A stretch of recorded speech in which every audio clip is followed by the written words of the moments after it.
I recently bought a listing from the U.S. Department of Housing and Urban Development that had been vandalized, stripped of all its plumbing and wiring, and had squatters using and selling hard drugs for years. Now I'm gonna turn this literal meth house into a meth home. Vaulted ceilings, marble tile, a rooftop saltwater pool. No reno is off limits. Well, until I met with Wealth Habits author Candy Valentino, who told me not every renovation is going to add to your value. So I'm giving Candy a tour to weed out any home improvement mismatches, starting with my plan to create a primary ensuite bathroom. This becomes a hallway. Cut a door into that wall there. This will be the primary bathroom for an ensuite with that primary bedroom, and it becomes a big 2-2 instead of a tight-feeling 3-1. Huh? Great idea. Yes! But it's going to cost you. What do you mean? If you take this from a 3-1, which in this market gets around $2,200 a month rent, and you take it into a 2-2, it's actually going to take your rent down to about $1,700 a month in this market. So it's going to cost you about $6,000 a year by doing that renovation. Candy suggested a simpler project with a higher return. I think it's weird that you have to go out the front door to get to the backyard. It is weird, but I have a fix for that. Keep this a 3-1, but create an office space out of this room and have that door right there. There's already a window cut in, so you're 2/3 of the way. Yeah. And you just put a door in there, which is going to cost you probably $1,200. And now it picks up options for the types of renters that will rent in this space. There are people who are going to want it for the kids, but then there are people who are going to want it for a home office. Yes. And so I've just doubled my market. Yes, absolutely.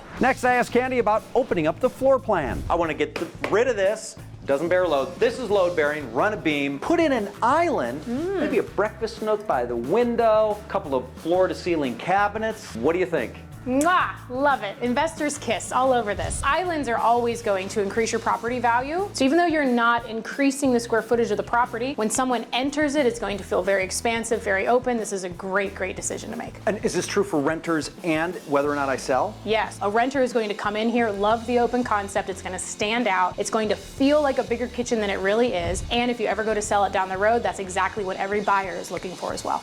Okay, I'm batting 500. Let's see what she thinks about installing a standing seam metal roof. Because they last over 100 years. Asphalt, every 15 years you got to replace it. And every month they lower your electric bill because they repel more of the sun. What do you think? Okay, great idea.